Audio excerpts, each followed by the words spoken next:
Bonjour à tous, alors aujourd'hui pour notre 6e jour de confinement on va se faire des cookies au chocolat et des cookies à la noisette. Donc pour commencer j'ai mis dans ma cuve mon beurre, donc que je vais faire ramollir pour qu'il devienne un peu un beurre pommade. Je vais ensuite avoir besoin de sucre cassonade, de farine mélangée avec ma levure chimique, d'un œuf, de 50 g de noisettes et de 150 g de pépites de chocolat. Pour commencer donc on va faire tourner notre beurre pour qu'il devienne pommade. Une fois que mon beurre est bien pommade, je vais pouvoir rajouter mon sucre cassonade.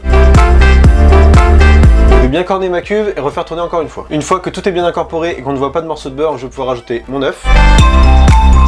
Je vais corner encore une fois et on va pouvoir encore la travailler. Une fois que tout est bien homogène, je vais pouvoir mettre ma farine et ma levure chimique. Une fois que ma pâte est bien homogène, je vais pouvoir ajouter les pépites de chocolat. Et je ne travaille pas trop pour que le chocolat ne chauffe pas et ne fonde pas dans la pâte. Je vais pouvoir prélever la moitié de ma pâte dans un petit bol et laisser le reste dans le batteur pour mettre mes noisettes à faire tourner avec. Ensuite dans mon bol j'ajoute mes noisettes. Et je refais tourner rapidement. Une fois que tout est bien incorporé, je vais pouvoir remettre ma pâte dans un autre bol. Dans un premier papier cuisson, j'ai mis ma première pâte à cookies que je vais travailler pour mettre en boudin.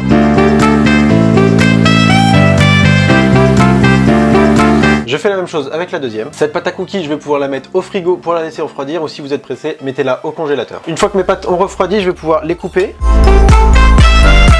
Et chaque morceau, je vais le bouler et l'aplatir. Je vais faire de même avec ma deuxième pâte.